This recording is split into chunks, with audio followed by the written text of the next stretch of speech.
Hello, everybody. So we have the wonderful, amazing, beautiful, talented, I am not overhyping this, Dr. Kelsea Cannon.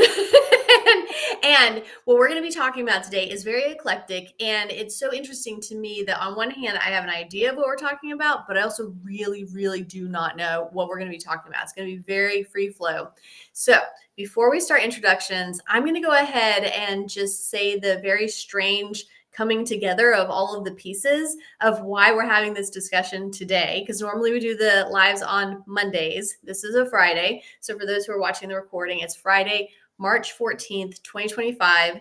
And the chronology of how all of this came together is that Kelsea and I had a hypnosis session swap. She is an amazing Soul Empowering Hypnosis certification student. And so we had a really great session swap on February 5th, 2025. So 2525. So that's cool in itself.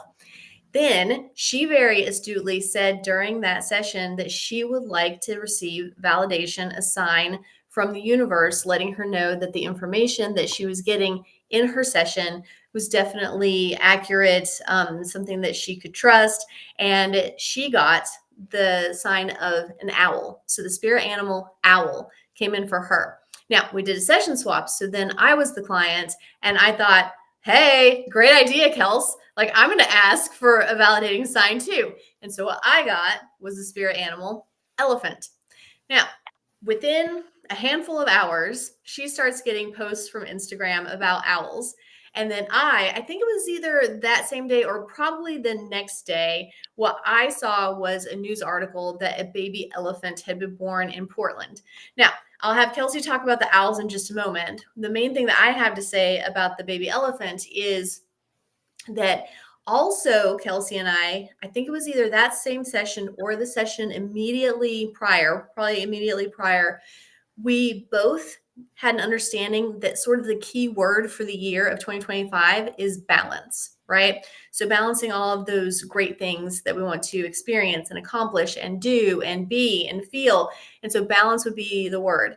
And so a few days after that baby elephant was born, they then announced this is the name of the new baby. And if you look up the translation of that new name, it translates to the word balance.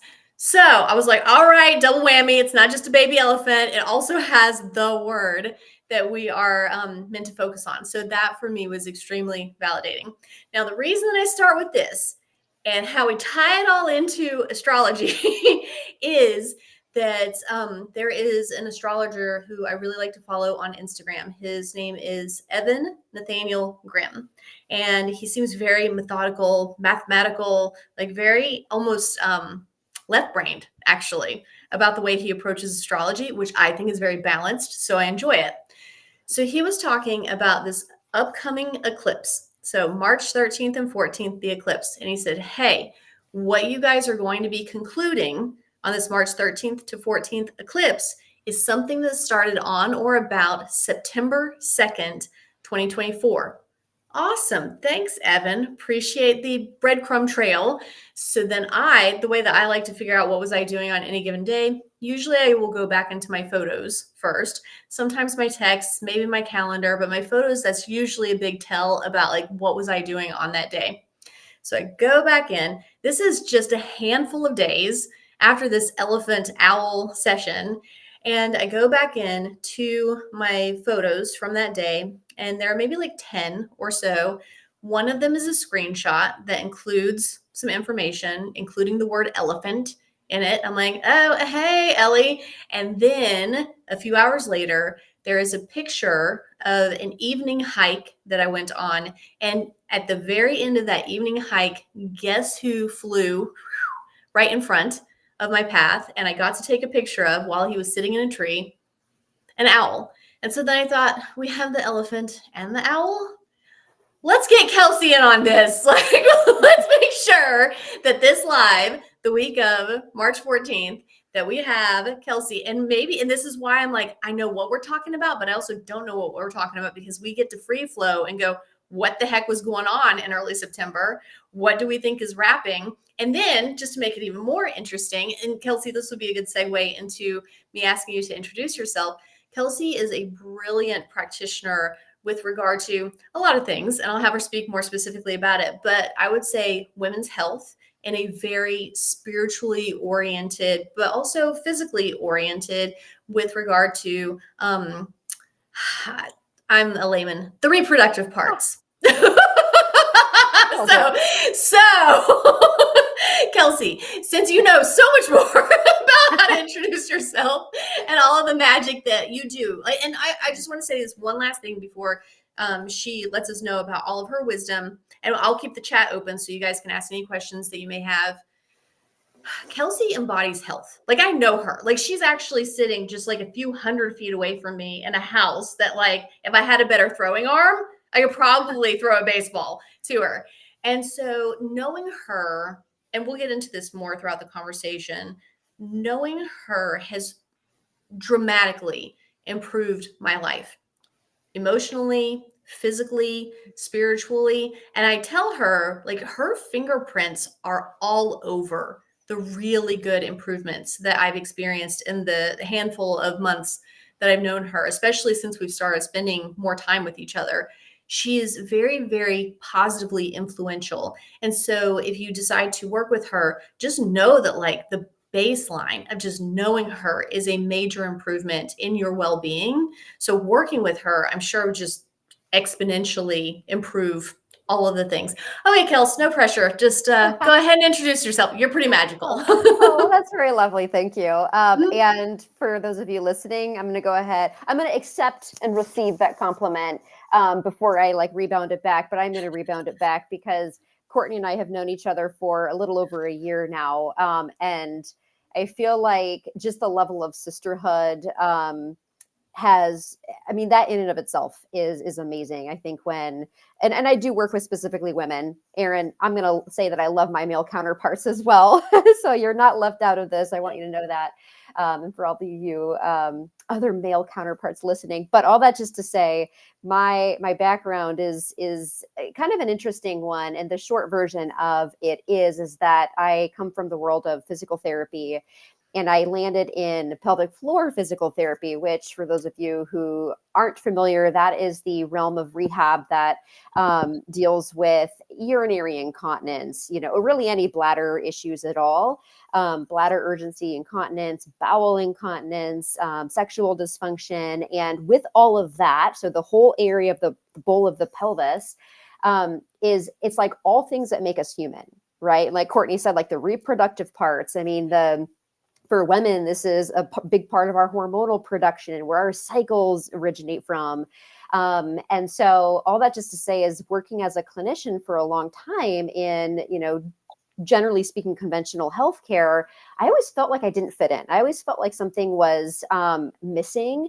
And it wasn't just a small something, it was a very big something. And so about 7 years ago, I went down the rabbit hole of integrative health and kind of like why are our lifestyles, really wreaking havoc on our bodies, our minds? So not just physical tissues, but mental and emotional and energetic pieces of us. And so, one rabbit hole leads to the next. And I feel like it's just been this one ongoing sort of experience of curiosity of like, okay, let's turn over this stone and that stone.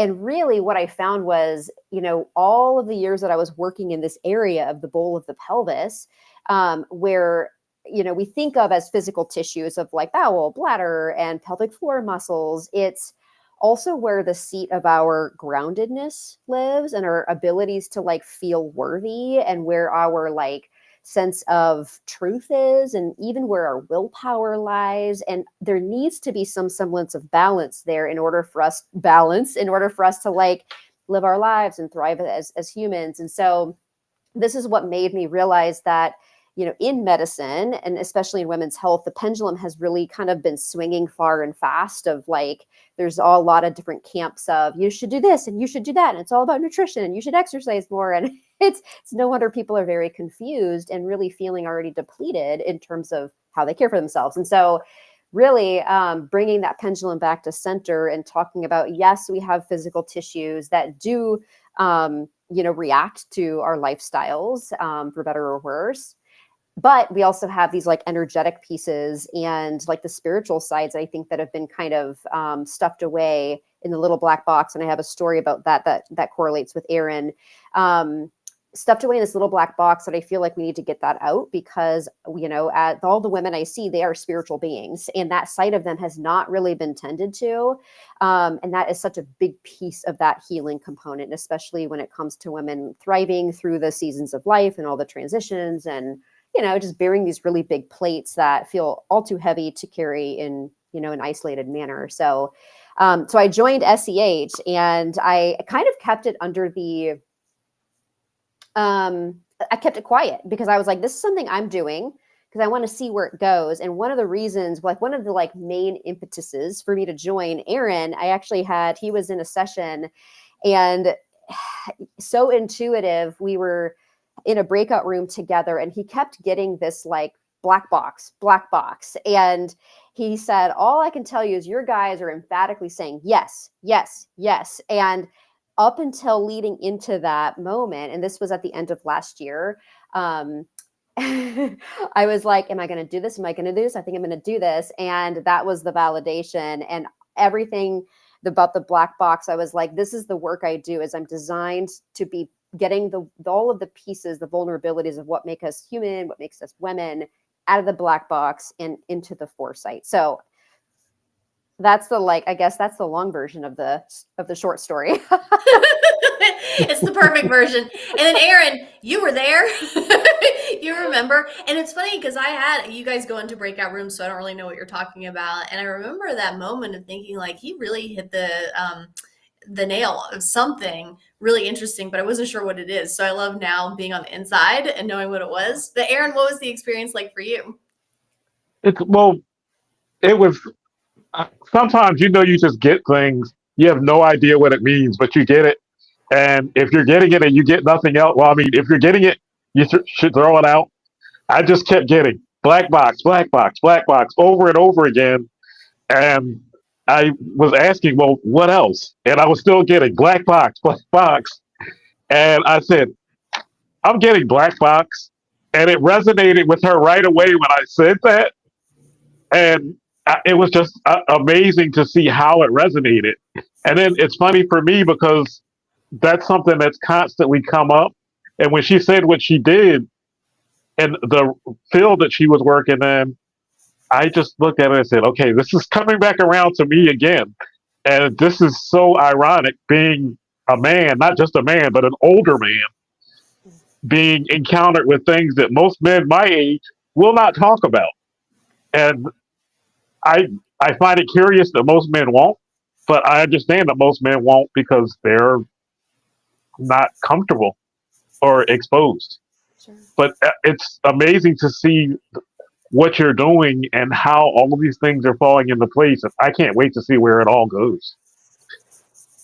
Yeah, me We're too. all on the same roller coaster ride. We're like, okay. And speaking of, because this conversation today is going to be very go with the flow. And then if people are wondering about what were you guys experiencing when you were having that black box moment, for those who are interested in joining the Soul Empowering Hypnosis membership, that's a monthly group hypnosis membership meeting where at the end, we always save some time for a psychometry exercise. And so it's very easy for people to join that membership. And so the psychometry exercise, if I'm remembering correctly, is the moment where that was happening, right? Mm-hmm. Yeah. Yep. Yeah. So very interesting. Okay. So, and I know Aaron had his homework. I don't know if he had a chance to do it, but I mentioned to Aaron, hey, check out what you were doing on September 2nd of 2024. And then Aaron, did you get a chance to do that? I didn't find anything significant, but I think that might have been when it just hit me not long ago. That's around when we started communicating, isn't it? Oh, maybe. Yeah. Okay, that'll be fun. I'll check on my phone later, but yeah, it is very close to the time. And that's what just came to mind not long ago. But I'm not finding anything that I would look at as a major flag of significance Okay. for myself. I had issues coming up with boundaries and just growth in certain areas, but that's That's the only thing that I could see of note through anything that I look back at.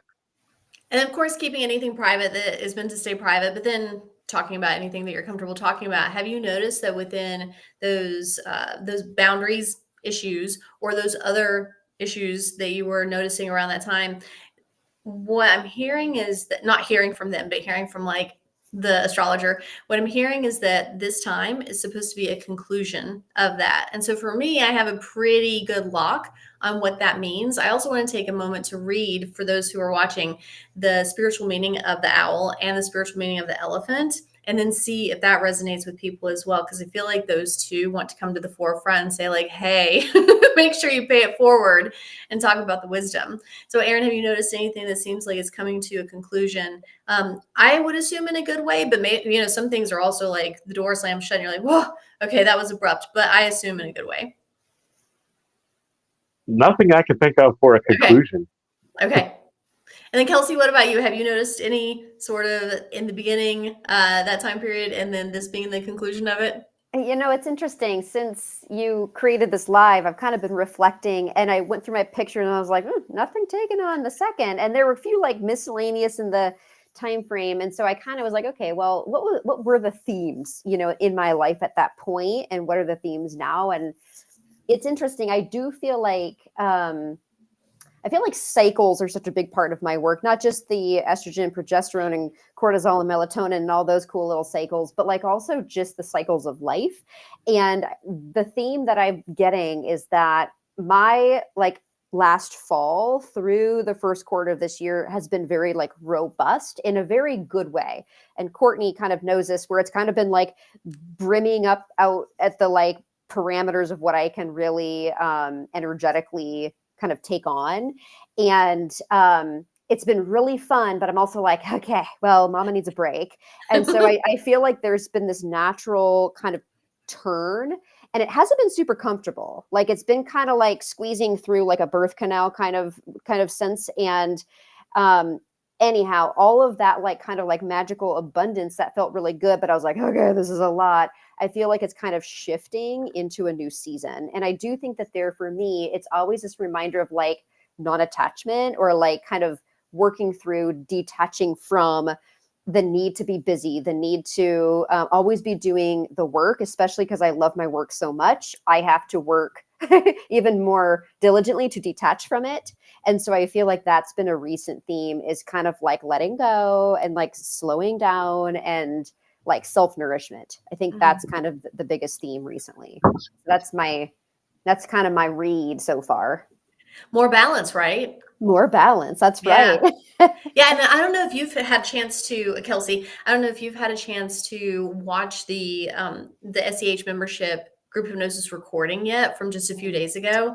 And of course, I reference you whenever I'm talking about the theme, and the theme for that day, because the time change had just happened. It was March 9th. And then of course, we're about to have a season change from winter into spring. And so the theme was utilizing time as fuel and as a guide. Because if you're like me, and Kelsey, I know you and I have talked about this, if you're like me, I feel like I lose time. Like the idea of thinking of time as a fuel source would have been completely foreign to me even just a few months ago. Because I've long said like people tend to have certain areas where they really feel lack in their lives. And a lot of times it might be health or love or money or, these other things. And for me, it's always felt like time is this thing that I just have zero grasp on. And thinking of it as like it's fuel, like you're constantly getting, infinity because of souls, but you're constantly getting more time. Like you're always being given more of it. And instead of thinking like, oh man, I just lost another minute. No, you just got another second. Like you just got another second. You just got another second. And so to think of that as fuel as well as something that can really help to guide. And so I mentioned that you're so good. I didn't say you specifically. Cat's out of the bag. It's Kelsey, guys. But that you're so good about having that really tight relationship with time from, being a runner and from being a medical practitioner. And so you're now finding the balance of intentionally opening up and keeping, not letting it go away, but keeping that white space in your calendar. And then I'm in the other direction where I'm like, okay, it's time to have a schedule, because I have so much freedom. like in my schedule, that I think that's why I lose so much of it, because I'm not paying close enough attention. And so it's fun that you and I are both doing the opposite, but in a very balancing way, which is nice. Yeah, I love that. And that goes to show that what works for one person is very different than what works for another, and how like we all have these just very distinct needs at different times. And I feel like, referencing women's health, there's kind of this like, mainstream concept of like, this is what you need to do. You do this is the supplement list you take. This is how you do that. This is what you should be doing there. And it's like, you're going to have 10 different people in a room with 10 different needs. And so like the context and the conversation matters with each, person's individual situation. So yeah, I think relationship with time is and I love how you put that too. Where it's like, it's not like, oh, there's another moment gone. It's like, I was just given another moment. And you could do the same thing with money. You could do the same thing with like another heartbeat, instead of like, oh, that ding dang symptom again, that just won't go away. It's like just a little shift. Mm-hmm. Yeah. It's all the same thing. It's the exact same experience, except for it's the exact opposite experience. That's right. Yeah, no big deal. And then Kelsey, I want to ask more about, because you speak the language of woo, like you're fluent in woo. And so you're very balanced in terms of having such a beautifully earth-based, grounded, body-based experience. You may want to speak a bit more about this. Kelsey is a very accomplished runner. So she is really in tune with her body. And then her work in this world is not only being in tune with her body, but also helping other people be in tune with their bodies. So you have, right, the 3D really, really well understood by you. And then you're also fluent in the language of woo.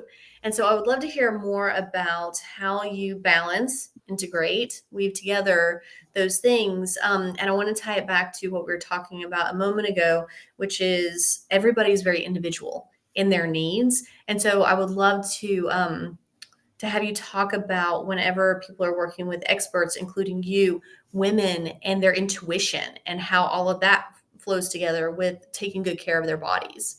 Mm-hmm. Yeah. So it's interesting, like just kind of thinking back to my running days, which I was a big time, like, high school runner, very serious. Like, I mean, I had fun doing it, but I was like, if I'm going to run a race, not only am I going to win, I'm going to like, beat my last record. And so it was very intense. And then collegiate runner and like, all of that. And it's interesting, all those years of being a runner, I had never been the least in touch with my body. That was not the time in my life that I was the most in touch. It was the most out of touch. So it went to show that like you can spend all the time in the weight room and you can do all the things and get all the records and be so out of touch. And the reason I say that is because I was also, now in hindsight, and I'm going to come back to this here in a second, but I was literally in a constant flight mode. So the nervous system in the stress response has like a fight, flight, flee or fawn, and or freeze or fawn. And I was always in flight. I was always doing and going. And so running was kind of this like borderline healthy, borderline unhealthy attachment or like addiction, right? Which I think a lot of people could identify with. And so in hindsight, I was recognizing that my nervous system was really in overdrive. And so the only thing I knew was to run. And the only thing I knew was to do and to dig in and to do more and kind of become this hyperachiever. And so when I started experiencing cyclical and then just like kind of chronic levels of burnout as a healthcare provider, I was like, man, something is wrong. Like I've achieved all the things, but I'm not happy and I'm tired. I have these raging headaches. And that's when I was realizing like my body is sending me these very loud and clear signals. And I am doing all of the health related activities. I'm eating well, I'm doing yoga, I'm breathing, I'm going for walks and runs, I'm doing, and as it turns out, I was burning through my fuel source before, like, I kid you not, 9 a.m. And every day. And so basically one thing I started to recognize is like my nervous system is really shouting at me like, danger, danger, something is not right. And so I went down this very kind of interesting and circuitous route of why do I not feel well? What's out of alignment? And as it turns out, in hindsight, it's like, and this is where I would jokingly say I can't work in a space that doesn't allow me to mention the pelvic floor muscles and like the first and second chakra in the same sentence, because I realized I was like, my chakras were completely kind of out of whack. And, just the energy bodies in my, sort of subtle energy systems were just out of balance. They were too far in this kind of hyper masculinized, like doing mode, right? Ego mind.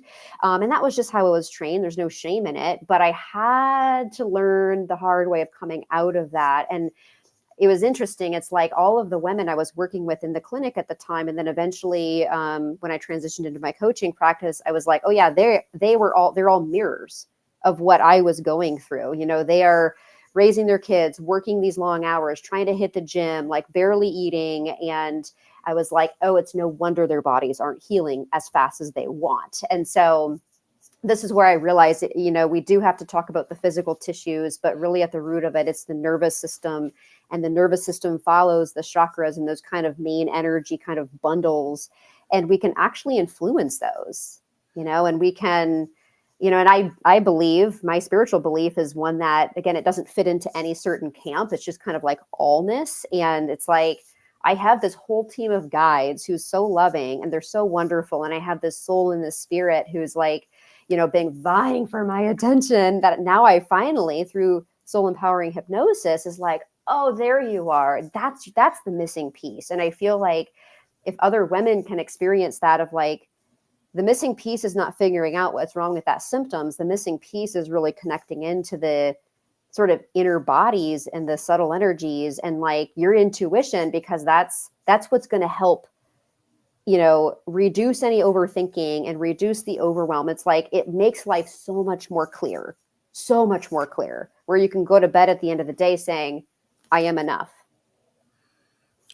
If you were speaking to a woman who intellectually understood the concepts of what might be going on with their body, and also intellectually understood the concepts of chakras and intuition and things like that, but they hadn't started to actually bridge those two things and start to really feel into and be into that weaving together, since you have walked that walk, what would you recommend for them to be something that they could do to start to actually live the integration of those things?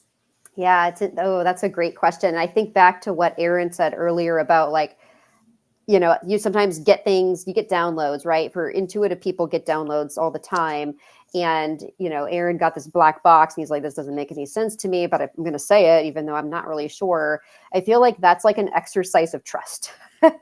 And you don't always know, you may not have like, how do I put this? It may not make sense on paper to say something or to do something. You're just like, I just feel like this needs to happen. Like that's an intuitive nudge. And I feel like so many women this day and age, there's this big awakening happening, but we're still kind of living in that old paradigm of like, other people know better about our bodies than us. And I just need to be seen and not heard.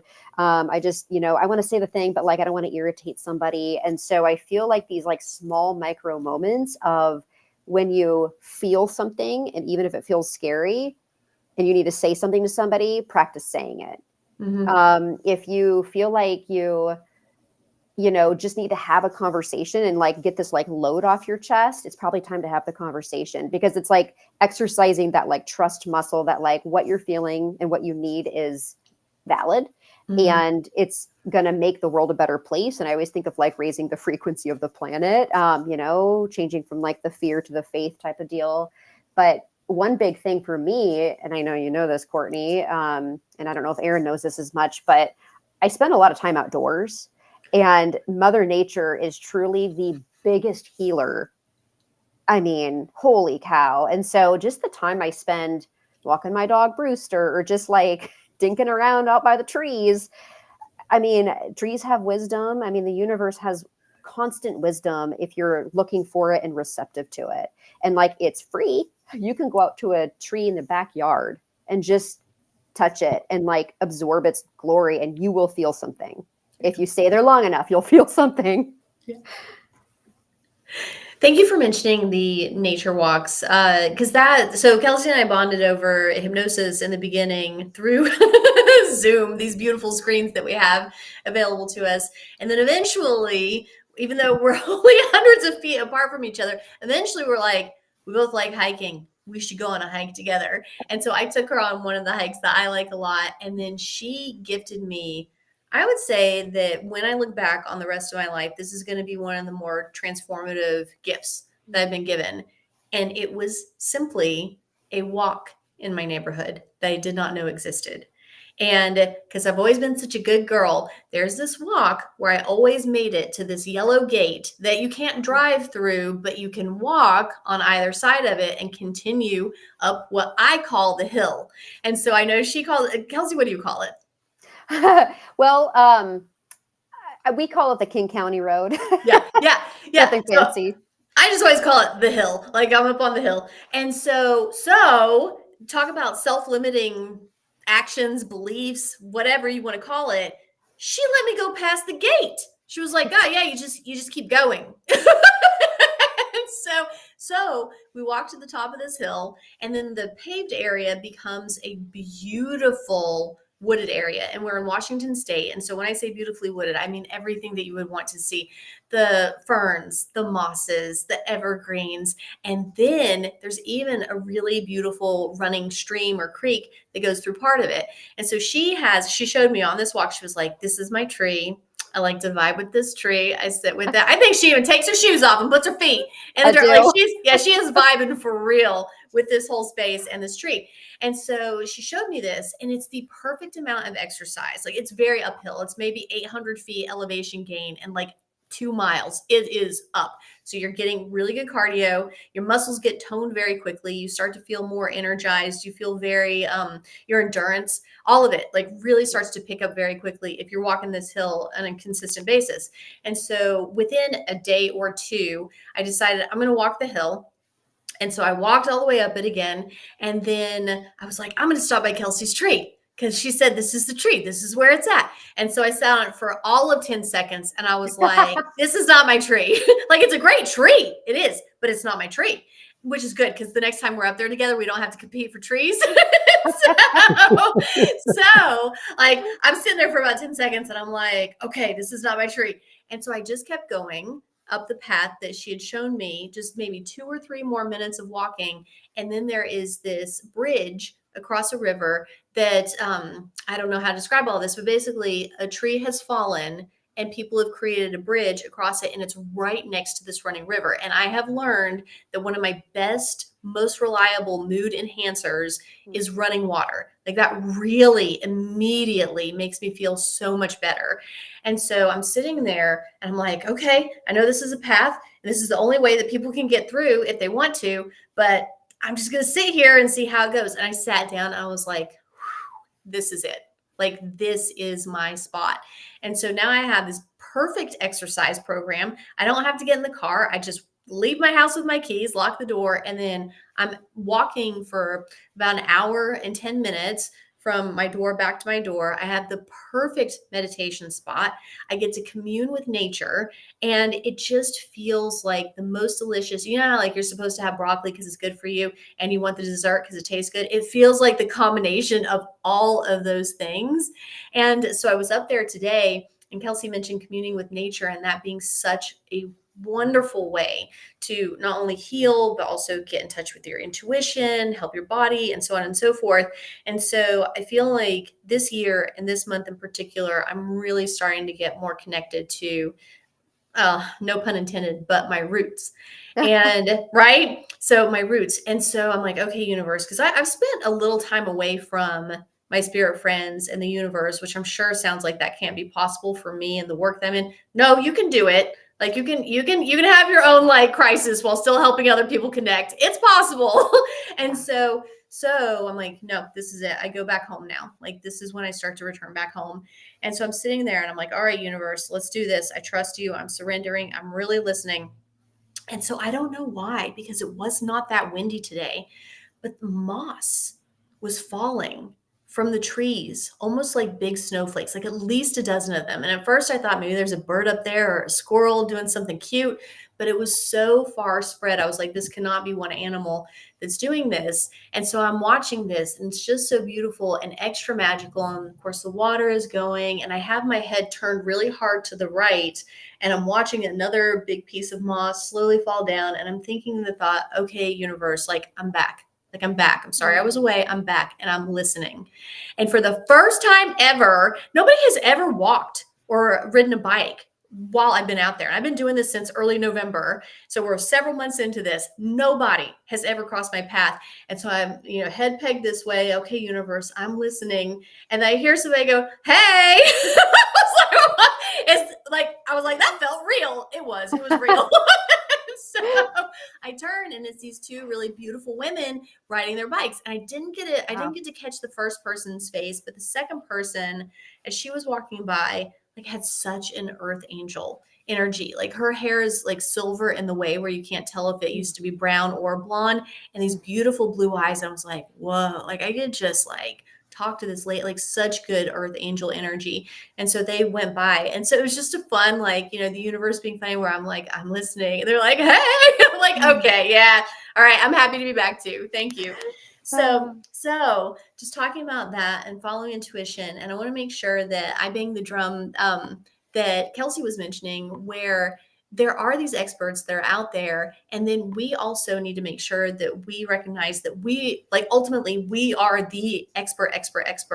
And so Kelsey, whenever you're working with somebody and you're helping them follow their intuition, I heard you say that basically if they get an intuitive hit, a feeling that they feel like maybe they should act on, that the big thing is to trust and then take action. And then that inspires more confidence in their faith and in their intuition, and being a self-advocate. Did I follow that correctly? Yeah, exactly. And that's where I think being a self-advocate is really, I think it's very scary. I mean, I went through my whole process of, because I always say I'm a recovering people pleaser and perfectionist and peacekeeper, and that is quite the trifecta. And if you want to talk about something that's going to dysregulate your nervous system and hormones, it's that. And so it can feel hard speaking on your own behalf because you might fear rejection, or especially if you have a history of seeing your parents go through divorce or being divorced, or, like an actual relationship that falls apart, or friendships that dissolve, it's like, that's never fun for anybody. And so anyhow, speaking on your own behalf can be very scary, especially if you're going to go into a medical provider's office where you feel like, oh, they're the one with the degree and I'm not the doctor. And so therefore, what would I know? But the truth of the matter is you can blend your wisdom and expertise together, and that's how it should be. Context, conversation matters. And because they don't know what's going on in your body until you tell them. And it's their job to listen. And so basically, one thing that I'll guide women through, because it can feel really scary to speak up, whether it's asking for a raise or having a hard conversation with a partner, even if somebody is rude and you say, well, I didn't like the way that you treated me, so I just want to let you know, and it's okay, I forgive you, but just for next time, just kind of standing up for yourself. I feel like nervous system regulation is so key, because it's never going to feel safe to say something. Your body's going to be like, don't do it. You're going to die and it's going to be terrible. And like, don't do it. And that's what, like, you put that thought in a little black box, you close it up, you shove it away, and it gathers dust. Well, we got to bring it back out and say your voice does matter. Your needs matter. Your desires matter. And so having regulation practices kind of before and after you do the scary thing, I think is really huge, because then you're like, oh, I did it and I didn't die and things are better and this is good. And then you cycle through it again. Okay, here we are again. And it just gets easier. It gets easier. And suddenly you're like, I feel like a whole new woman.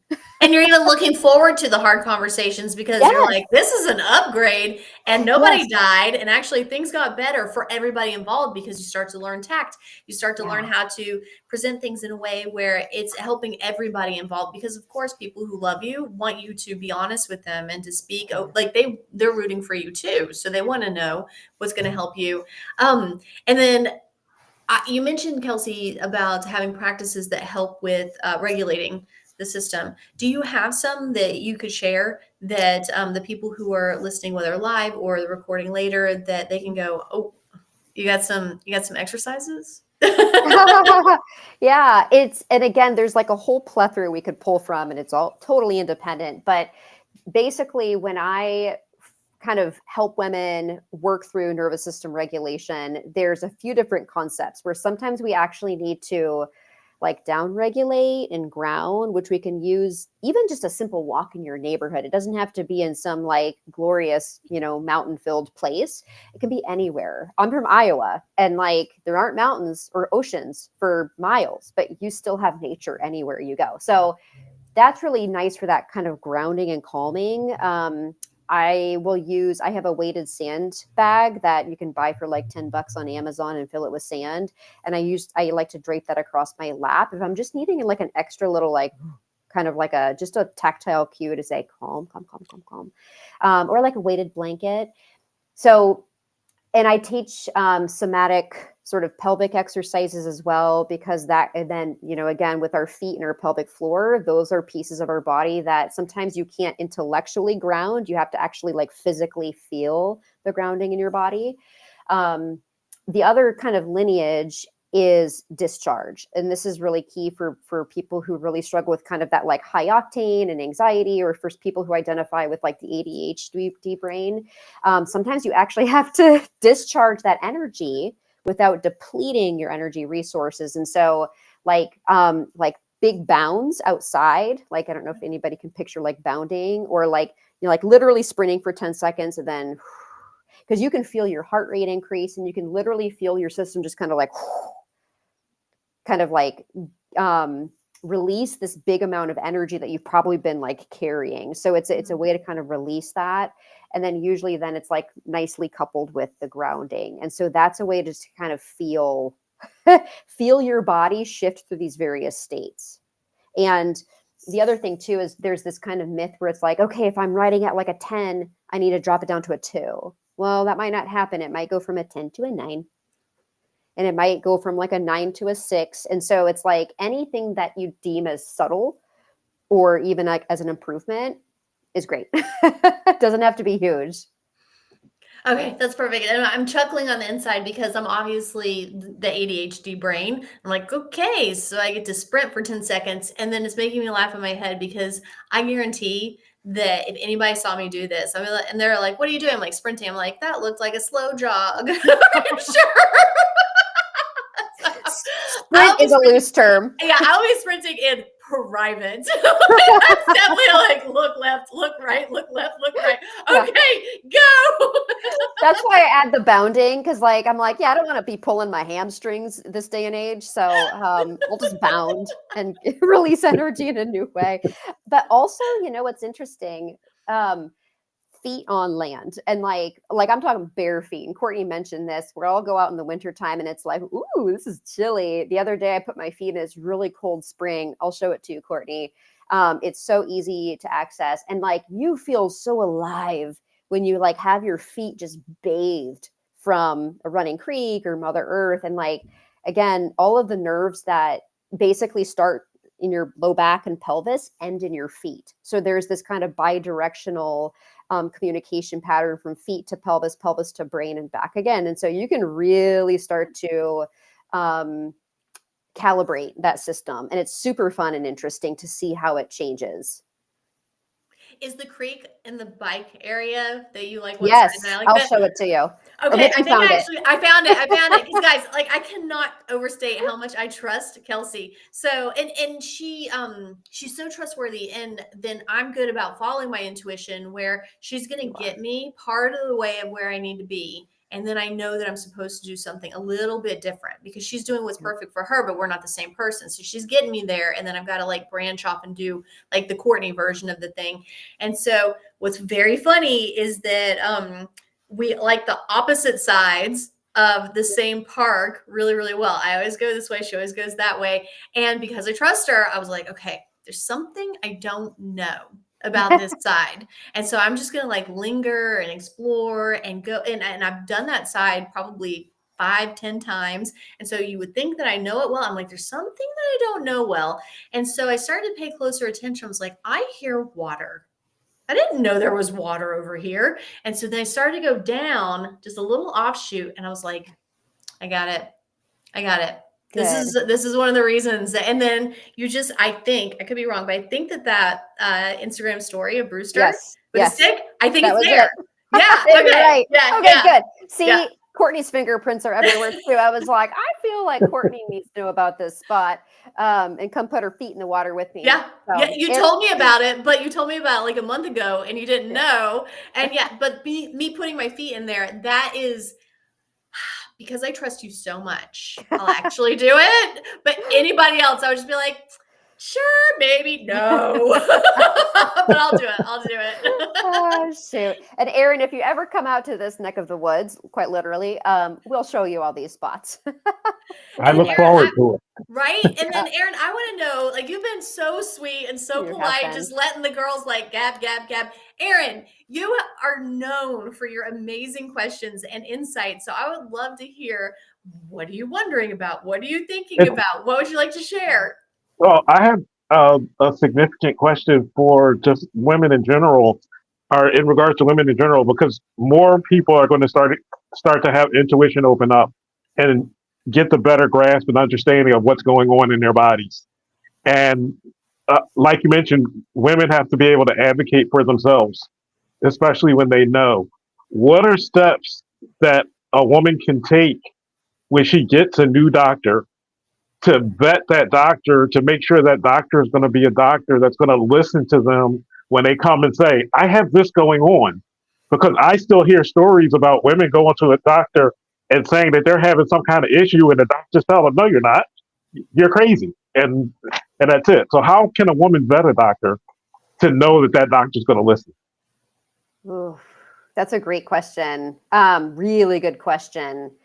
And this is like challenging space because sometimes you don't always get to vet the doctor because you can look them up online, you can look at reviews, but until you actually go in and like feel their presence, sometimes you don't know. But I will say this, like one thing that I've recommended is some providers or some clinics have like a free consult. Like use that free consult, get them on the phone and just kind of like, see how long they listen, see what types of questions they ask you. Just feel the relationship on for size. Because I do deem it as like you are hiring somebody to help you with your health, just like you would hire a mechanic to work on your car.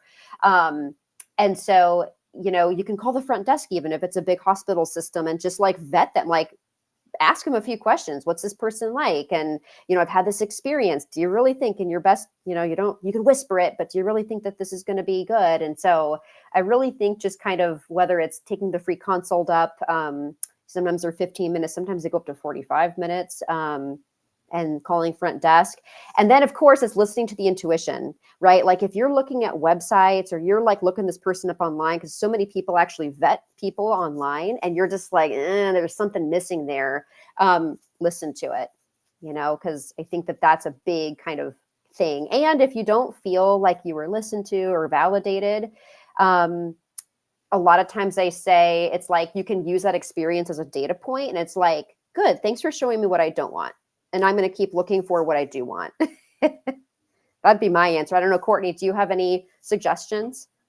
I would say that if you are lucky enough to have a friend or family member in your area that you trust their intuition, and then you're able to ask them. So, for example, if I needed to go to the doctor, I would immediately ask Kelsey, hey, got any doctors that you recommend? Because I trust her opinion so much and we live in the same town. So she'd be somebody that I would turn to straight away.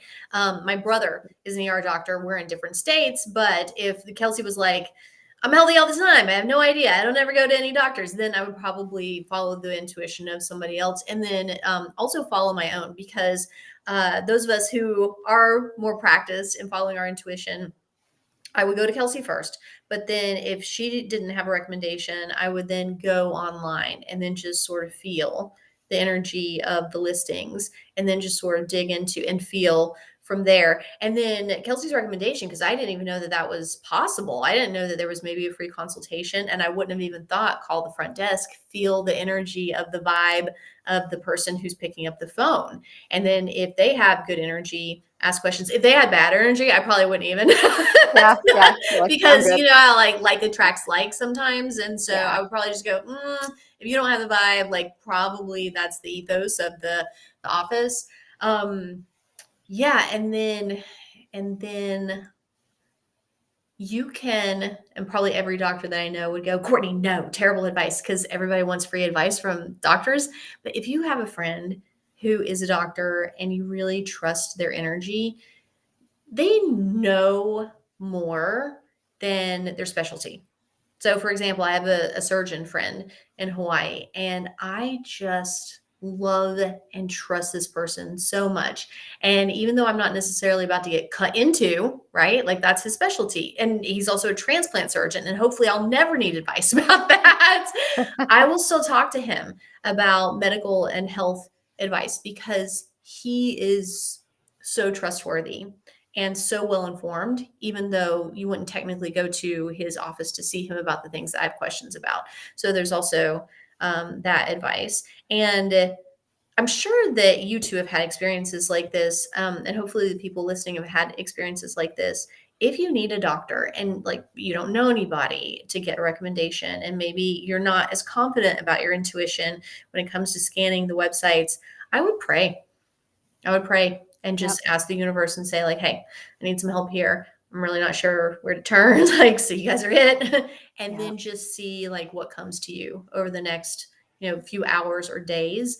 And something is going to be put into your path. And then just pay attention. And that's when we go into the faith meets action exercise that then results in something really positive that then can build the confidence. I love that. You took the words out of my mouth in terms of like, you can always call in your team because they're there. And I know that might be new lingo for some people. Like for me, I always knew I had something bigger, God, whatever it was, it was there. And I just didn't have the lingo for it. And now that I have this like direct line to spirit, I'm like, hallelujah. Like, can I overuse you? And like, nope, you can't. And it's like spirit speaks through people. It's like through Aaron and Courtney and me, and like we're all just channelers and messengers. And I feel like if you're like, God, I really need this thing, and you start talking even to a friend, they may be saying something super powerful, and you're like, that was what I needed to hear, and then that leads down this rabbit hole search. And yeah, I feel like it can be a very like co-creative experience when you're looking for like your team of people. Yeah. Something is in the air right now. And Aaron, thank you so much for asking this question, because there is a teacher that I really like learning from. And on the surface, he doesn't seem spiritual at all. But if you start to pay closer attention to the things that he says, and especially if you join his membership, like, this one's actually really spiritual. And you can just see it like popping through pretty regularly, actually. And so there's this gentleman, he's doing the rounds right now. Like he was just on Joe Rogan, and he was on Diary of a CEO. And so he's really blowing up right now, which I'm so happy about. And his name is Chase Hughes. And he is one of the few people that I've ever heard talk about hypnosis and not say any sort of qualifier about it. Like he doesn't say like, I know it sounds weird. I know he just says like, and you can use hypnosis, and he just talks about it like it's a normal word. I'm like, thank you, man. Like this guy might be the one that ends up normalizing this because he's so popular and he talks about it openly. He does a Friday night live every week. And what he talked about a few hours ago, he has 4 children, and he speaks about, he's very well versed in human psychology, like extremely well versed. And particularly about influencing human behavior. And of course, people don't want to accidentally manipulate others, nor do they want to be manipulated. And so he was saying one of the best things that you can do to help your children prepare for the world is whenever you take them to their doctor's visits. So here we are, like all this is starting to come together. So for those who are watching, make sure that you're self-advocating for you. But if you have kids, then you can actually use the doctor's office visits as a really, really nice way to help your kids start to practice self-advocating in a space where traditionally even as adults, we think like, okay, you just have to sit there and you listen and you just take it all in and you don't question it. And so that's a really good opportunity, not only to help the children with the self-advocating, but to also then practice it for yourself if it's something that's newer to you, because you know that you are now modeling for your child.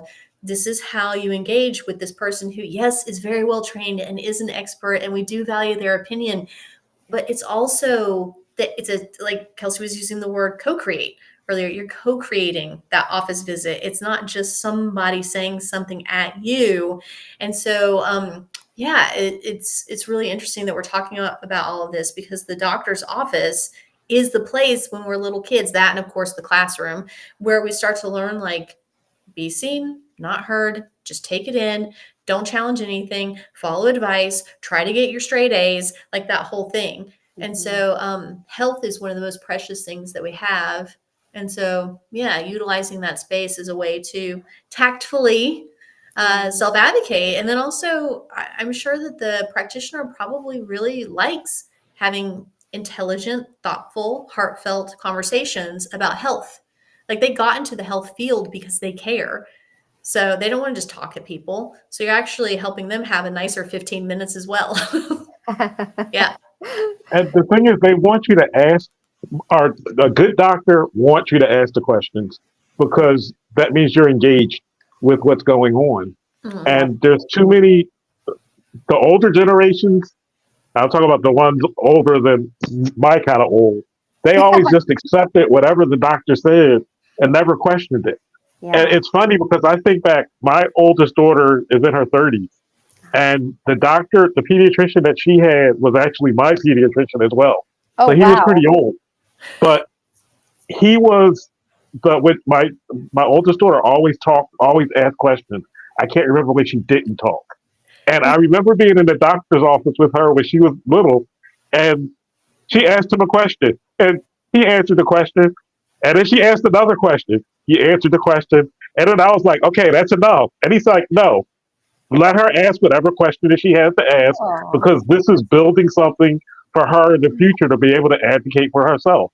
wow. And I never, I the full light bulb is actually going on at this moment from the groundwork that he was laying. And I mean, my daughter is totally outspoken, but the fact that he took the time and the fact that he's from my parents' generation, that he was willing to let uh, a 6 year old, an 8 year old ask questions that most kids don't ask. Yeah. And he was happy to do it. And he definitely laid the groundwork. So that definitely shows the importance of speaking up and being heard with your doctor. And also, if your doctor knows you're going to speak up, they're also going to be less likely to not give you poor care because they know you're going to question it. Yeah. Yeah. Oh, This shoot. is the troublemaker. Better do my best. Oh, man, that's awesome. I love that. Yeah, it sounds like that doctor was it's interesting. Like I think of there have been so many healer, like really profound healers who have been in a lot of different professions, if I'm being honest. But, obviously healers are drawn towards medicine and like talk about somebody who's I was going to say ahead of his time, but I was like, no, no, no. He was like right on time. It just, we want more of that this day and age. Cause I feel like that kind of got lost in like once insurance got involved and it's like, you have to shorten the visits and, maximize the dollars. And it's like the idea of conversation and relationship has really gotten lost. And so then that's another kind of recommendation is like your nudge is like, really find the providers who really do have that time to listen. And yeah, I can only imagine your daughter in there just asking those questions and the doctor being like, shh, let her talk. I love I've that. never been shushed like that before. I love that. That's amazing. Well, okay, and so this is actually talking about reviews and how to find a doctor that is best. There's a story that's popping for me right now, just in case somebody needs to hear it. I think that we all need different things. And so some people need somebody who's going to listen and it's more of a friend. energy, right? And then other people need somebody who's going to listen, and it's just very practical. Like, this is the issue, what's the solution, right? And so I would, when you're reading the reviews, even if they're all 5 stars, really look at the details of what it is that those people are saying that they like. And also similarly, look at the details of what they say that they don't like, because every now and then I'll see a negative review of a place, and I actually really, really like the thing that they are complaining about. I'm like, oh, sweet, this place sounds awesome.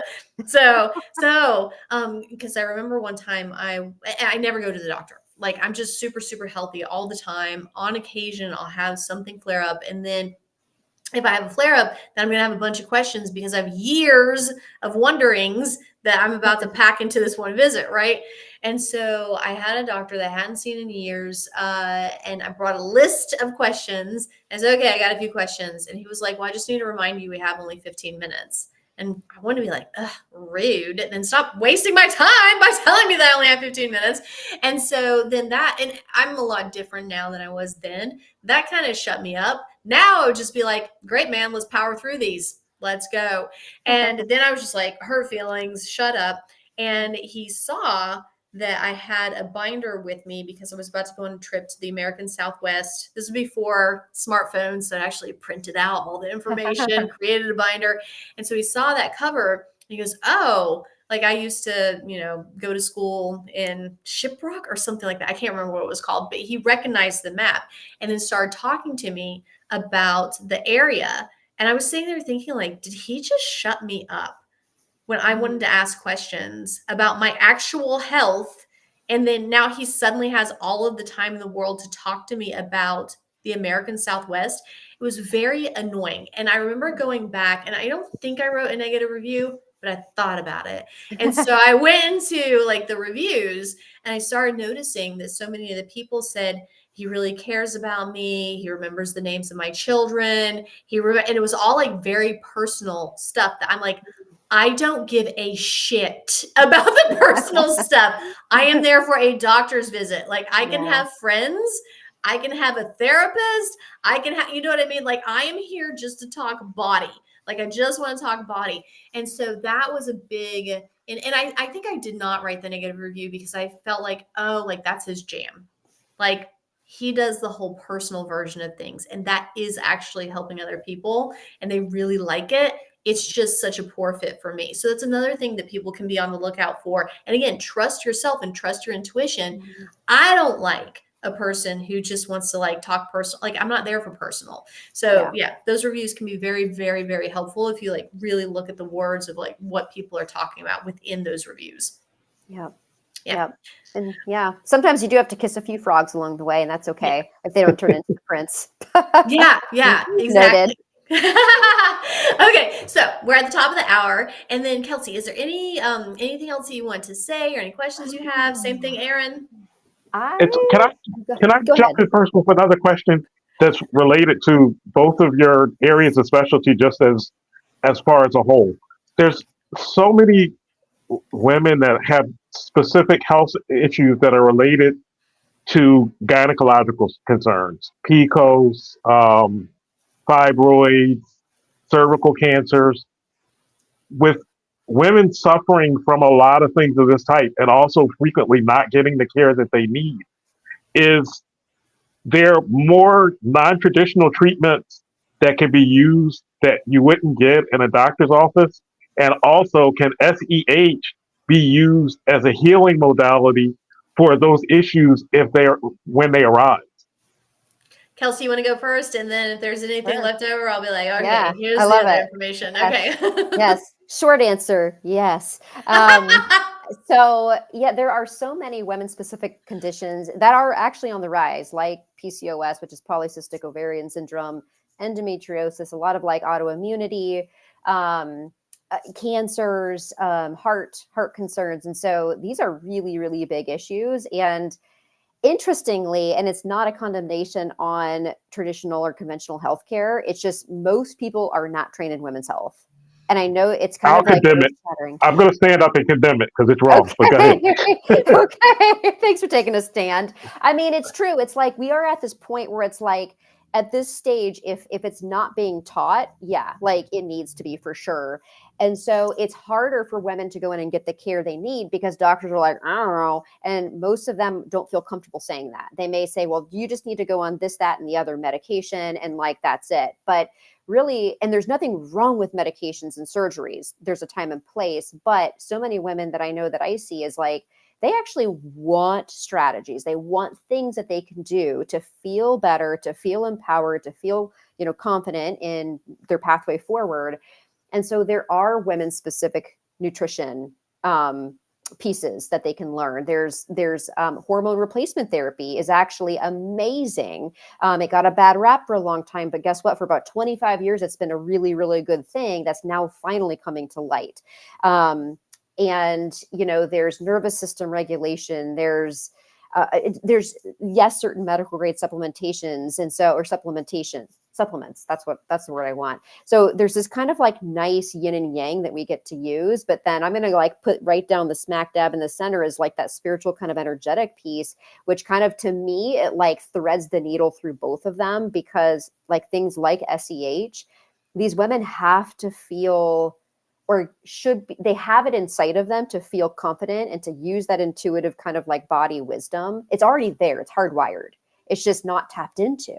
And so I do feel like you get this like deep cellular healing when you literally tap into that and start to kind of like change your frequency. So it's like frequency medicine. So Courtney, I'm going to let you take it from there, because yes is the answer. Yeah. Hard. Yes, that SEH can absolutely help with these issues, health issues. I mean, honestly, somebody asked me once what SEH can help with, and I was like, anything and everything. They were like, can you give some specifics? I was like, I really meant that answer. But something that is a specific example, when it comes to health, and this is a nice one because it can apply to anybody that has a neck and shoulders. So I had, and Aaron, I know you've heard this story before, but I just think it's so powerful in terms of how severe the pain was and how instantaneous the healing was, and how weird and outside of the box, like weird is a term of endearment for me, how weird the solution ended up being. And so I was at a group hypnosis event, and the year and a half leading up to that group hypnosis event, I had such debilitating, painful right neck and shoulder pain that a lot of times I couldn't move my arm enough to turn on a light switch. Like I had a really hard time washing my hair. Like I really had a hard time lifting this arm. This went on for a year and a half. And I was otherwise healthy, mid 30s, like pretty young, right? Didn't make any sense. I just woke up one morning with the pain, seemingly came out of nowhere.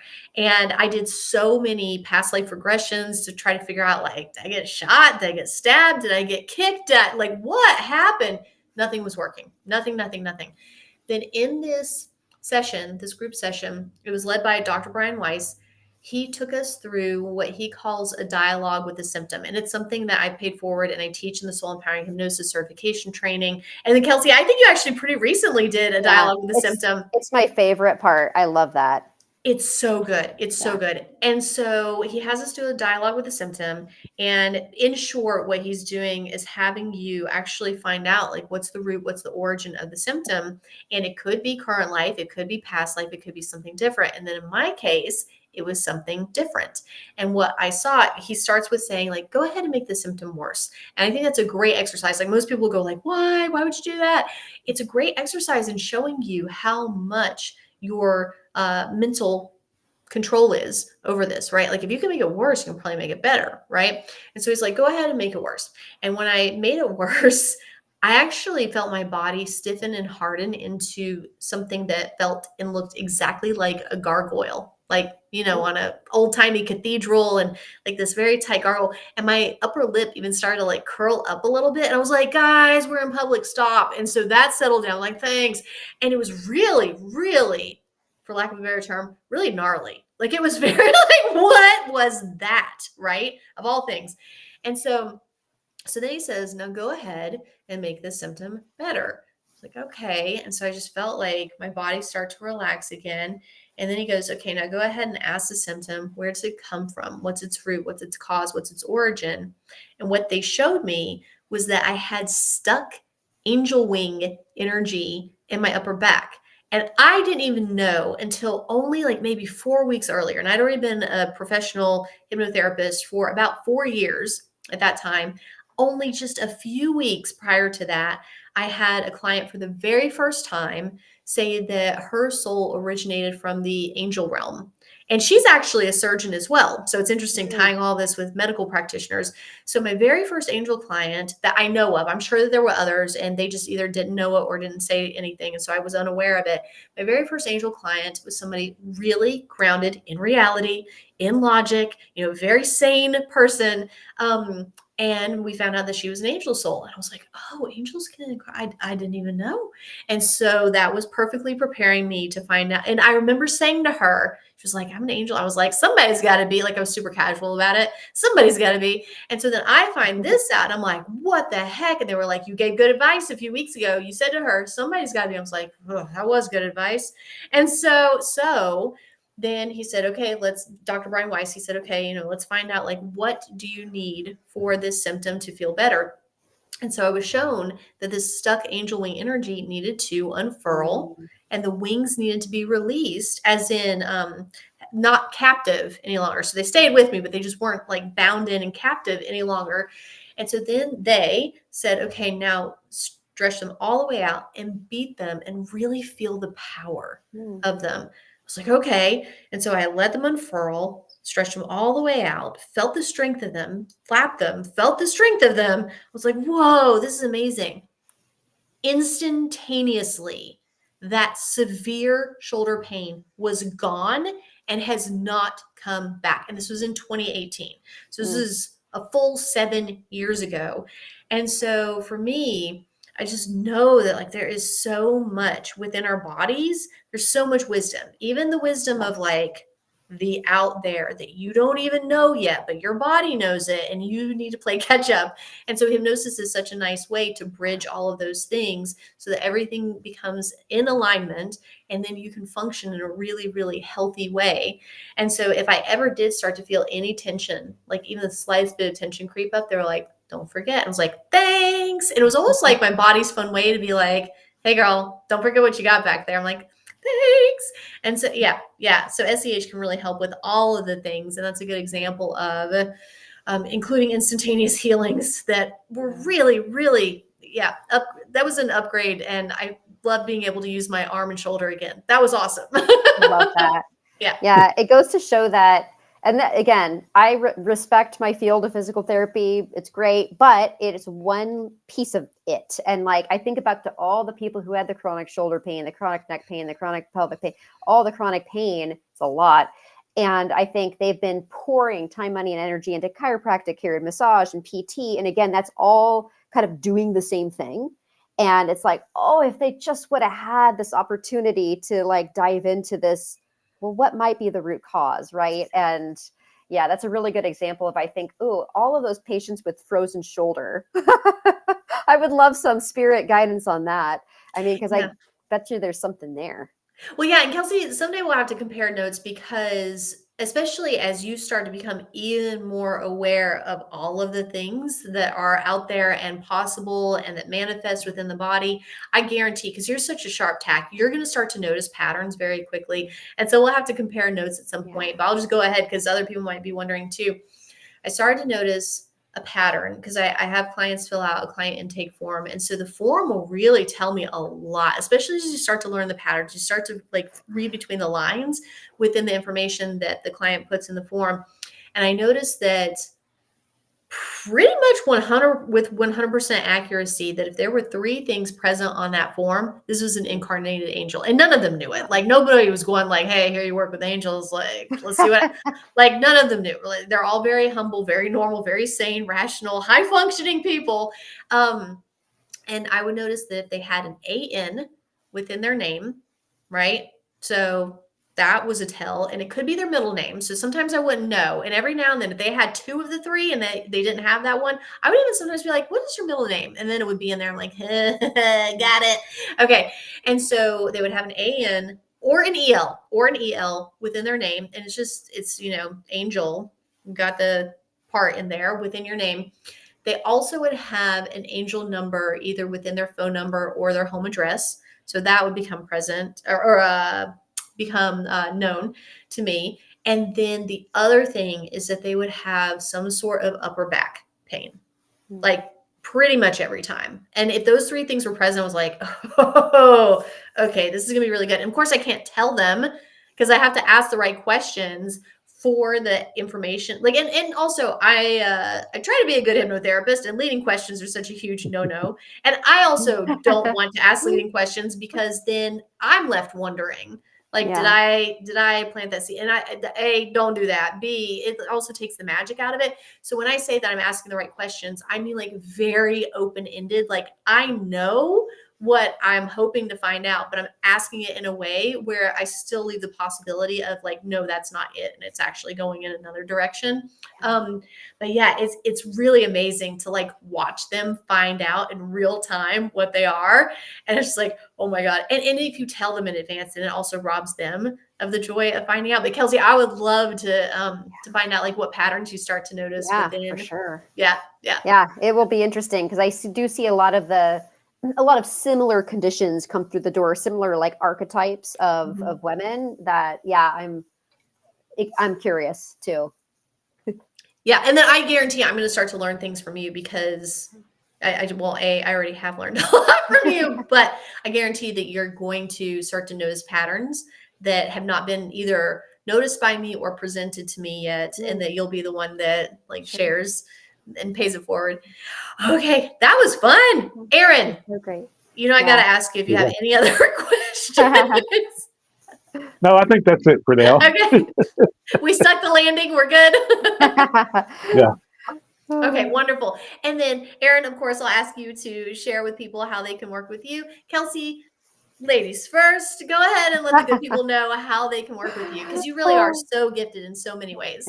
Thank you. Yeah. So, first of all, you can connect with me on Instagram. My handle is probably in the show notes, but it's at Kelsea Cannon DPT. And you can send me a message. I respond to them unless it gets tucked in like the folder that you don't know is there. And I find it 3 months later, I will get to it eventually. You can send me an email.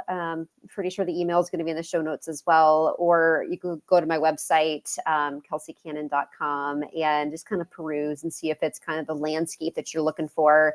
But I do offer consultations where, we get to sit together for a full hour. And I really do want to take a thorough history. And my goal is to meet you where you are and also invite you to kind of meet me where I am. So again, there's that kind of collaboration because everybody needs something a little bit different. So, my work is very dynamic and there's a lot of tools we can pull from, including soon to be hypnosis, where, I work with people anywhere from, 6 weeks at a time to 6 months at a time. And so that's our job together, is to discern what do you need, what are your most pressing desires, thinking about time, money, energy, resources, and then we make a plan together. So it's really co-collaborative and co-creative.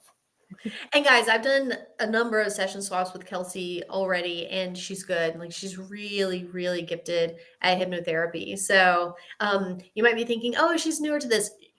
Yeah, except for she's also probably done it 800 lifetimes already. And she's a natural and really very, very skilled at it. Like anytime we have a session swap coming up, I get really excited. Yeah, same. She's very, very talented. Oh, thank you. And then Erin, you're so sweet. Thank you for listening. You are beyond sweet. Yeah. No, I'm glad to be here for this. And it's all of this it's something that men need to get greater awareness on and understanding, because a lot of men, to be perfectly honest, and the men are going to hate me, but a lot of men are not supportive of their partners when it comes to all these things. And they have no idea, no understanding what their partner may be going through. And I've never quite understood how you could say this is a person that I love and not take the concern or the understanding to just have a full understanding and feel that, okay, I did my job. I showed up because you had a procedure. What was the procedure? And I've talked to men that had no idea what was going on with their partner. And the person would literally say, well, I went for the procedure. Well, what was the procedure that she got done? I don't know, but it was something gynecological. So it's for me, it's important. Yeah, it's important, and that maybe that's part of what I'm supposed to be doing, making sure that men know, hey, pull your weight, be supportive. Yeah. Be I love that. curious, care. Yeah. Yeah. Yeah. Hold space. Yeah. That's beautiful. Aaron, thank you for being the representative. And it's funny because you're like, I know the guys will hate me. No guy who's listening to this will hate you. Like, they're already on your team. They already get it. Yeah. That's true. I didn't think about it that way, but They're you're right. already sold. They understand. Yeah. And it's interesting, for the men listening, one of my favorite and best OB-GYNs that I've ever worked with, like side by side, has been a male.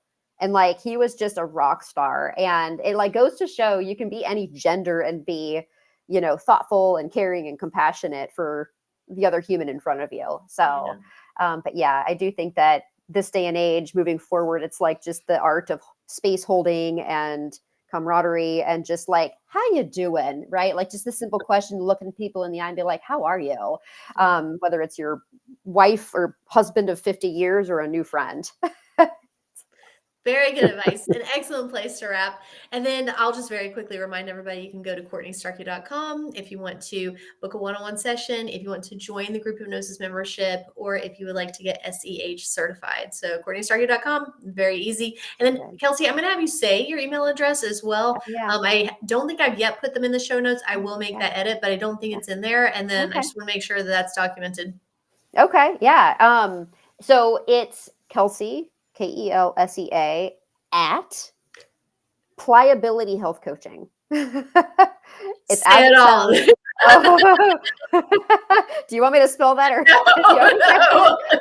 that's going to be tough to spell on a Friday night? Yeah, it's funny. Like I thought about it was like 4 a.m. when I was thinking about my business name, and this has been like 5 years by now. And I was like, pliability, that's it. And so anyhow, it's stuck. I just kept it. It's going to be like a thing forever, probably. I love the 4 a.m. insights. It's a good time to get those downloads. Yeah. All right. So Kelsey, I know this is your first live that you've done with us. What I do is I say bye to everybody and then I say that I'm hanging up, but me, you, and Aaron will still be on together. So don't worry. We're not going to just like go like, okay, have a good night, Kelsey. Bye. All right. But everybody else, have a good night. and I would say bye and try to be cute with the timing. But what ends up happening is it's a slow countdown. So like, let's just pretend I did do the cute timing. All right, everybody. Thank you. And then Aaron and I will be back as usual on Monday in just a few days. So that's really nice that we don't have to wait a whole week until the next one. We'll just be waiting for a handful of days. And then Kelsey, you're amazing. And you are always invited back anytime. So you know me, like you and I are both so flexible and open with each other. Like if I haven't extended yet the invitation overtly where I'm like, hey, do you want to come back? Just know I really am happy for you to message and go, I have thoughts and I would like to say them out loud in front of an audience. So you're always invited. This was so nice. Thank you. Awesome. Right. Thank you. Yes, thank you. Okay, everybody, we'll see you guys in